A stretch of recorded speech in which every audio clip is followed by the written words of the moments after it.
Hello, everyone. My name is George Kors, and today we're talking about Thomas Mann's Doktor Faustus. That is one of Thomas Mann's last novels in his life. Last year, 2025, was the Thomas Mann Jubiläumsjahr, his 150th anniversary of his birth. And um, I'm really excited to talk about this novel because I find it to be one of Mann's more profound and confounding works. That one of his novels that he published in his lifetime. Um, I had the pleasure of reading it with a group of folks sort of online, and I found a lot of the other readers, myself to a large extent included, were rather confounded by a lot of what's going on in this text.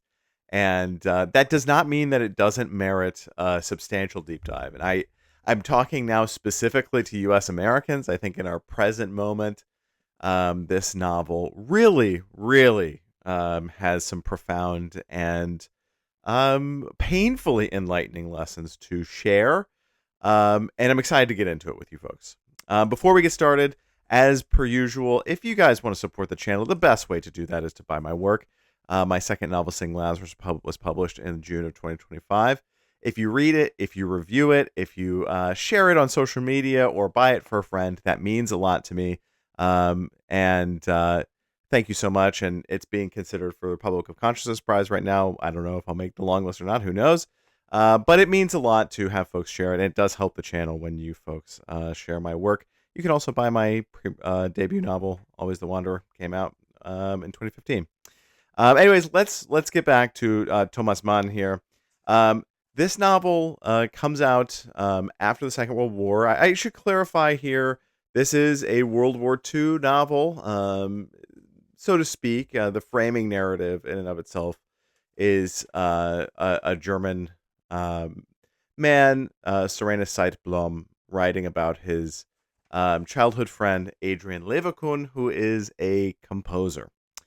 And yes, Faustus, yes, it is of that sort of greater Faustian tradition, that deal with the devil tradition. Maybe you've read Goethe's Faust, maybe you've read something like Marlowe's Faust, maybe you've read The Master and Margarita. There's ample texts in sort of a European tradition there. And Dr. Faustus is certainly a heavy hitter amongst them. This, to sort of start us off, this is translated into English. This is the only novel I've ever read in English from translation from German. And I read it in a modernism seminar more than a decade ago. It is translated by Johnny Woods. I will admit, it has been over a decade since I've read this translation, so I cannot speak to its quality. Johnny Woods is really highly regarded as a German to English translator. And I think, you probably can't go wrong with it. But let me know if you've read the translation, what your thoughts are down below. I have it because, I took notes in this book, this copy, when, way back when, and just like I did in my current one, and I wanted to keep it. So definitely in translation, definitely very accessible. Probably find some cheap copies online. And Thomas Mann is prolific enough that Dr. Faustus is probably translated into some other languages too. If you're reading in Spanish, or if you're reading in Chinese or Arabic, you can probably find a translation. Considering how widely read Thomas Mann is. And this particular novel, I think, is confounding on a lot of different levels. I think it really challenges readers. And I guess I'll sort of frame that by talking a little about Adrian Leverkühn, who is the focus of the novel. Who is framed as a modernist composer in the early part of the 20th century in Germany.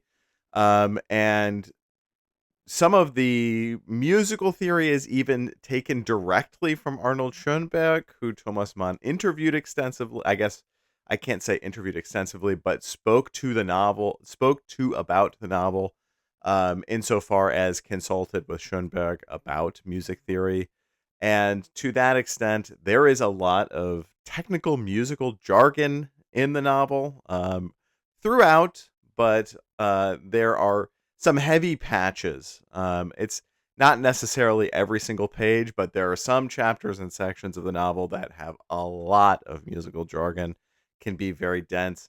And I think that can be kind of challenging, especially because the musical jargon has to do with a lot of what Schoenberg was working on and that atonality, which can be rather advanced music theory and is definitely something that folks will be out of their depth on unless they are a professional musician.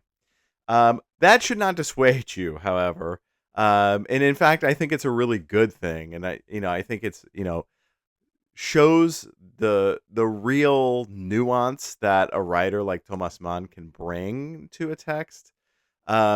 The other text I really think of when I think about Thomas Mann, and that is Zauberberg, which I have done a video on. And, I think something like Zauberberg and then Dr. Faustus, I think reading them together would be a really great task, especially if you wanted to get really nitty gritty with Thomas Mann. I think reading them back to back would be a really productive and just an incredibly enriching experience. Um, and part of that is because Thomas Mann is just incredibly talented at addressing intellectual history.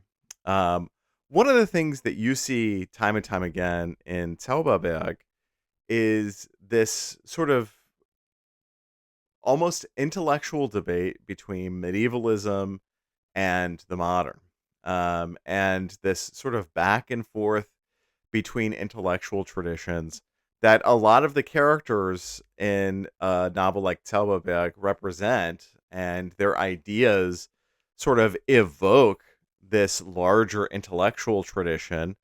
Um, and that, I think, makes a novel like Zauberberg really difficult to read because the dialogue is so rich with these complex ideas, whether they be about medievalism or humanism or nihilism or whatever.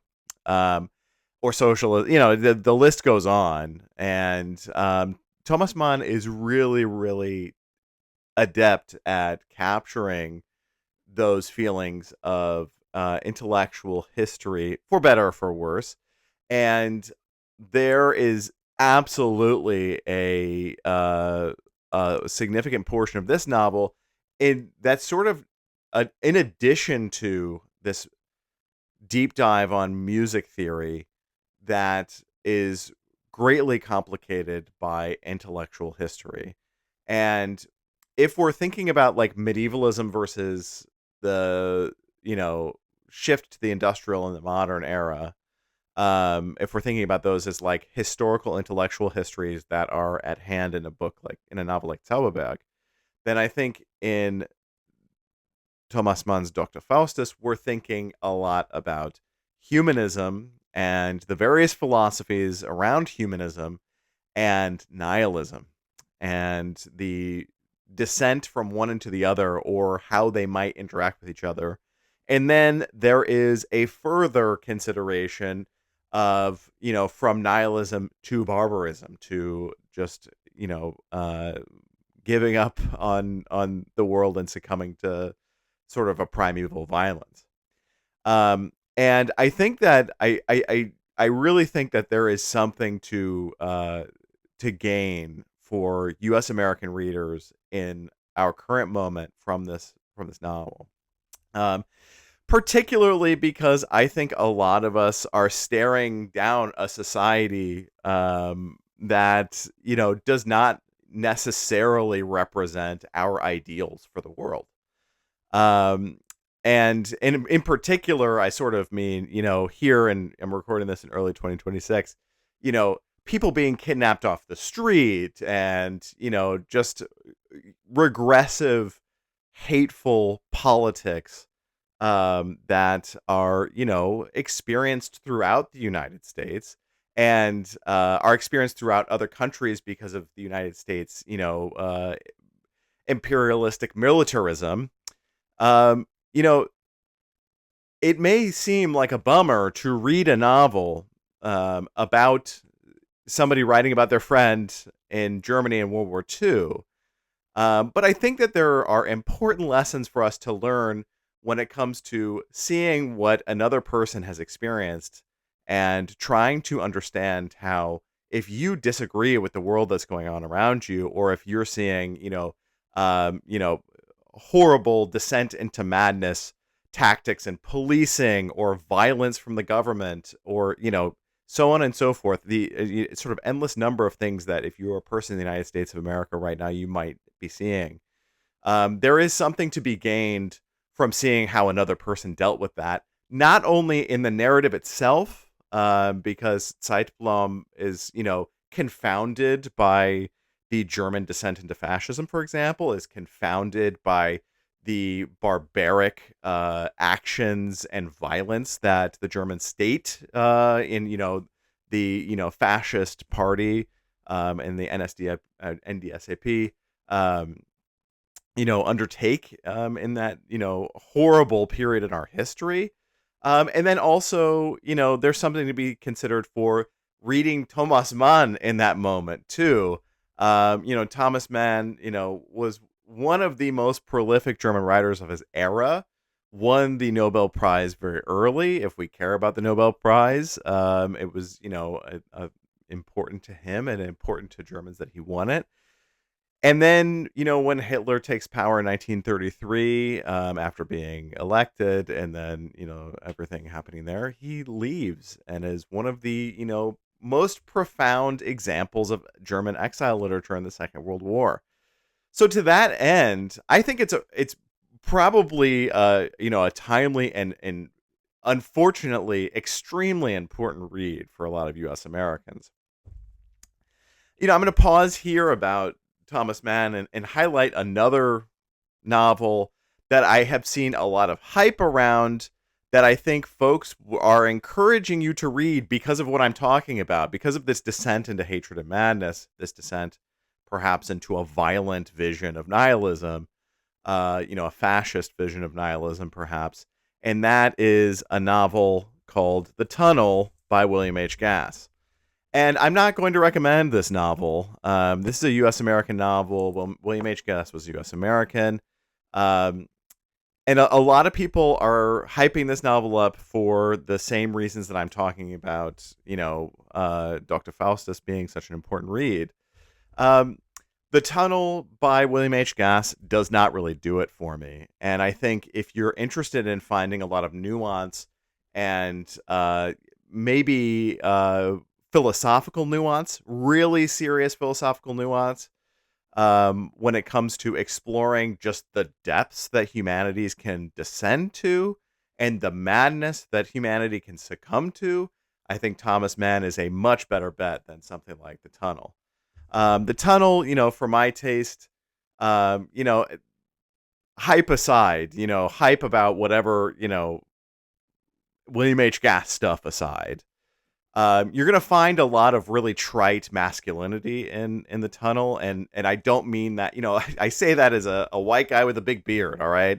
I don't mean that in an insulting way, but there's a lot of, oh, man hates his wife kind of humor in here, and that just it's doesn't really do it for me. And maybe it does it for you, but it just didn't really seem thoughtful. And William H. Gass and his time sort of thought himself to be a little bit of a provocateur, and I don't know, his provocations didn't quite do it for me. The sort of the misogyny of, oh, this guy hates his wife and so on and so forth, which I think a lot of folks will disagree with me and say that I'm making that William H. Gass is poking fun at that sort of humor, but I think he maybe is benefiting from it, and I think we probably need to do a more critical read of The Tunnel than I've been seeing as of late, because it just really, I think at the end of the day, I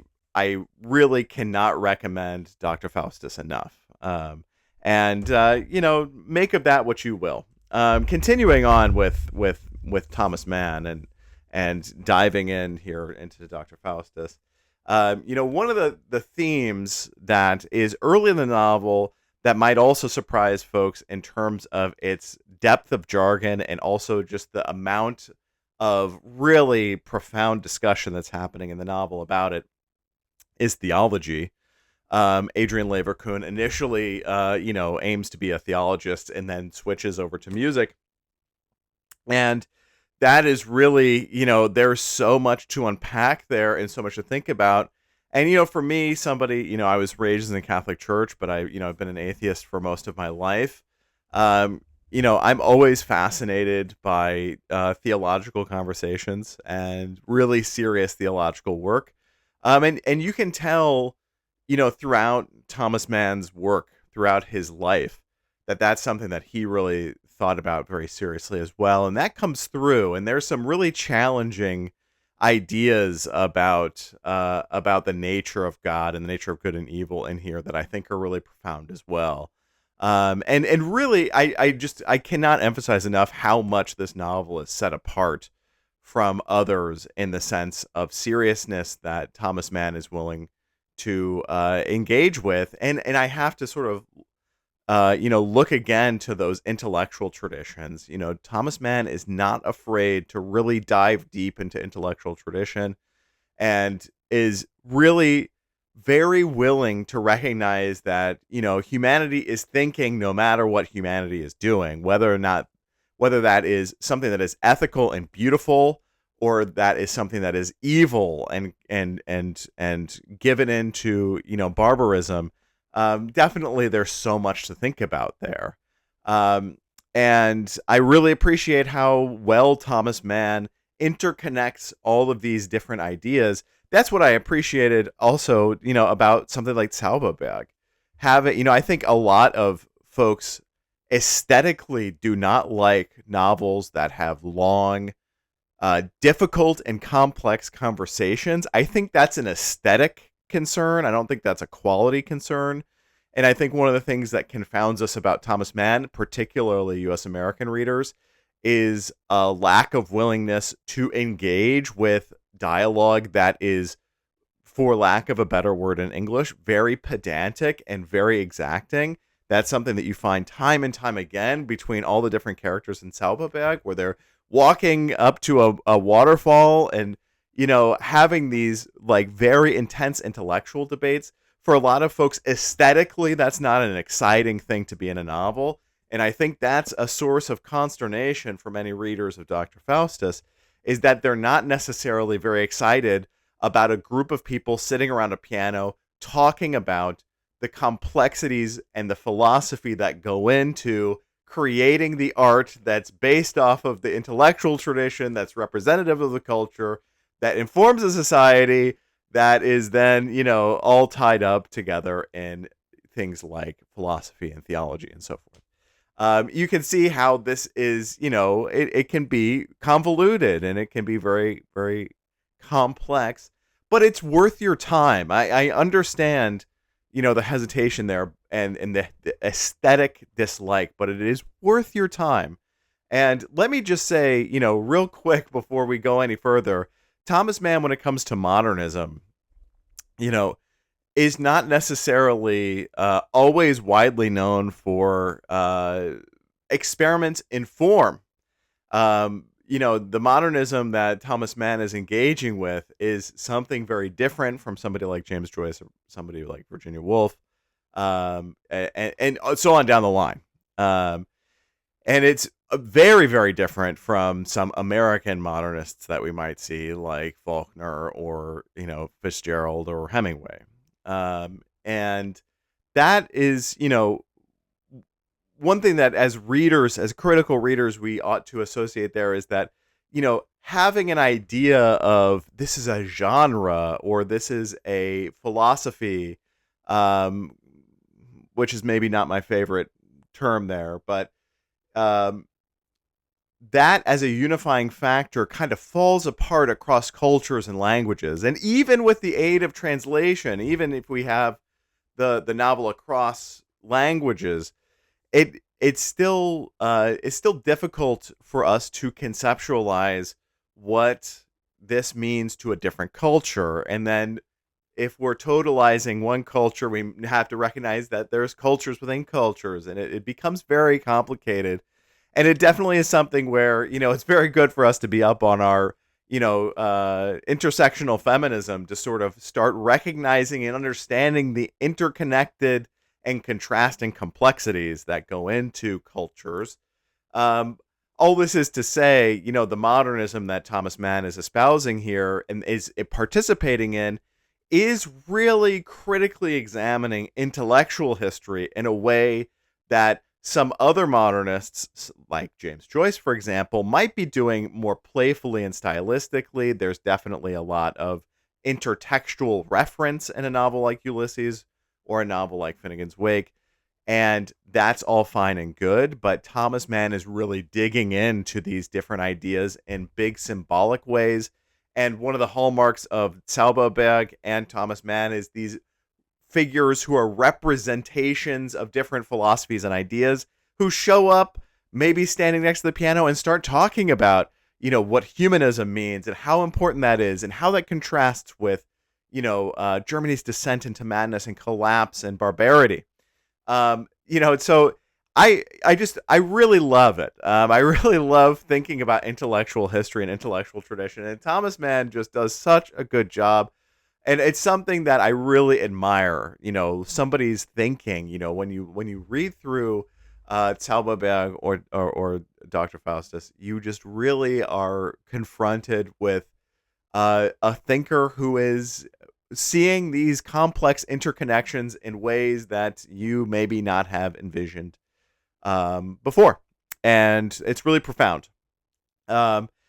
Talking a little bit about that idea of Mann not being a stylistic experimenter, though, is perhaps one of the most important chapters of the entire novel. That is chapter 25. Let me pull it up here for you. I have a page here. Maybe this can show you guys. And there's some interconnection here with chapter 25 of this novel and the brothers Karamazov. Let me unpack that in a second, but let me just show you, if you are maybe tempted by some more on-the-page stylistic experimentation, which is something that William H. Gass does a lot of, you'll be happy to see that there is just a slight bit of experimentation in form in this chapter, where we have a dialogue between two characters. The two characters are Adrian Leverkühn and the Devil, and this has a lot to do. This has a lot to do with the brothers Karamazov, because in chapter 25 here, we see Leverkühn recounting this discussion, this complex discussion that he has with the Devil, and in the brothers Karamazov, in, I believe, book 9, part 9, book 9, chapter 9,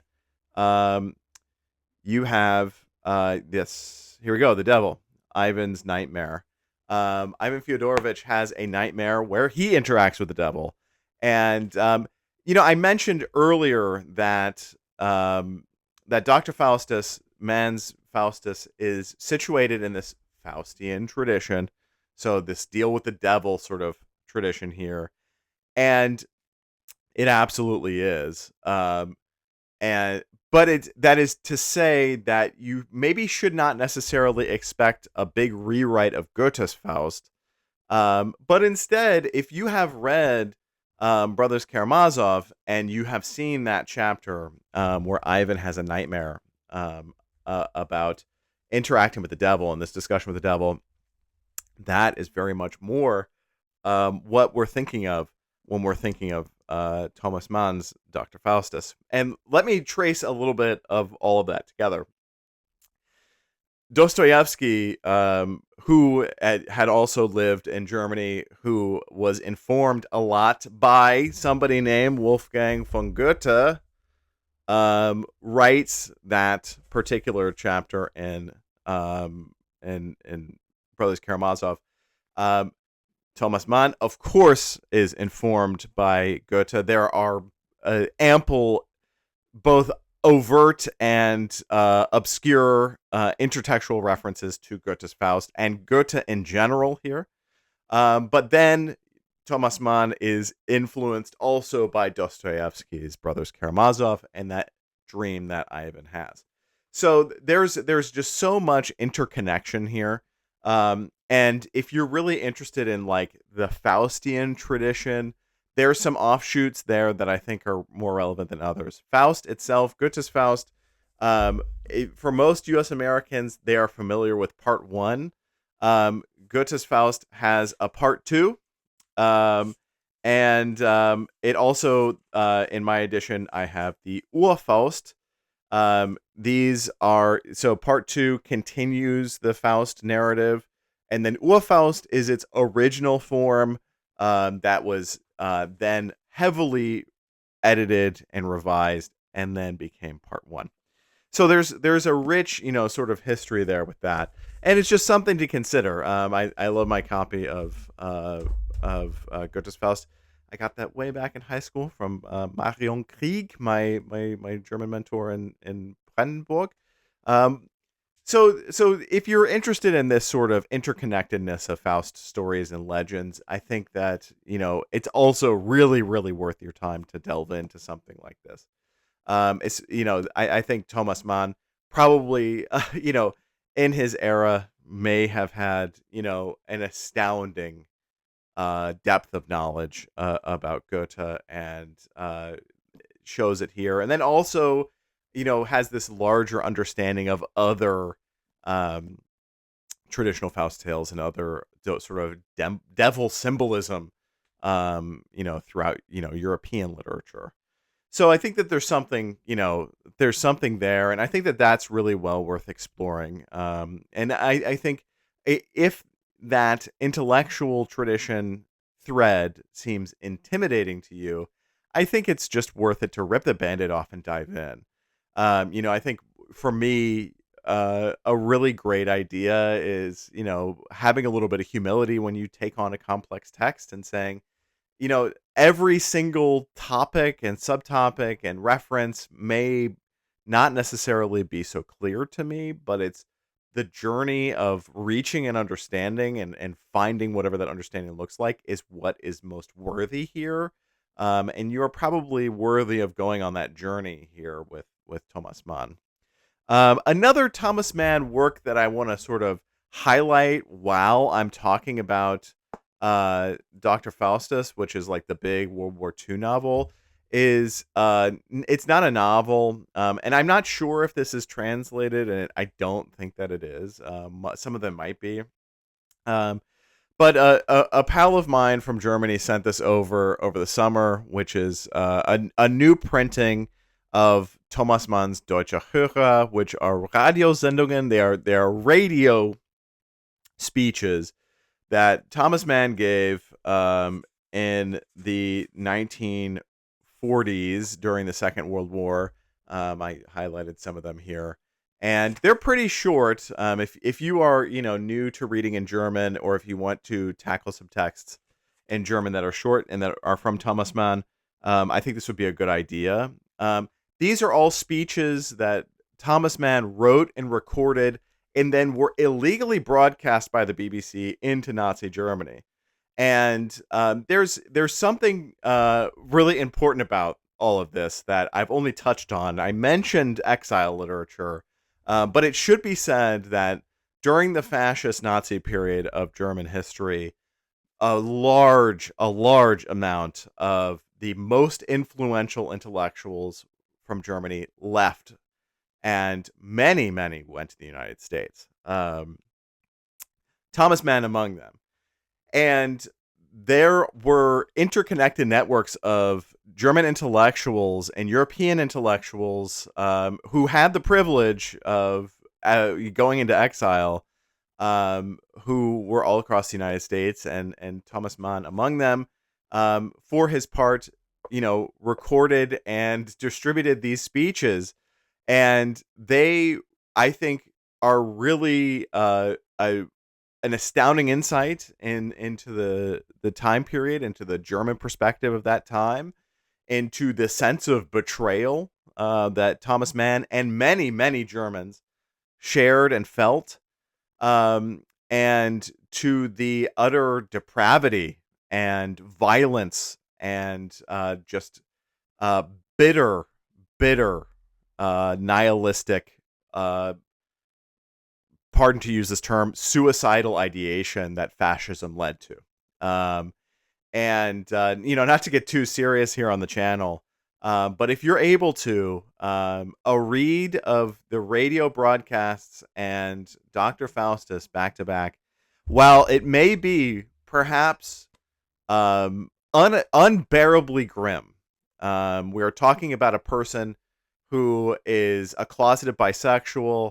We're talking about an intellectual who came from a very privileged background, who sees his culture that he so truly believed in descend into murderous genocidal madness, a madness that he just cannot identify with and understand.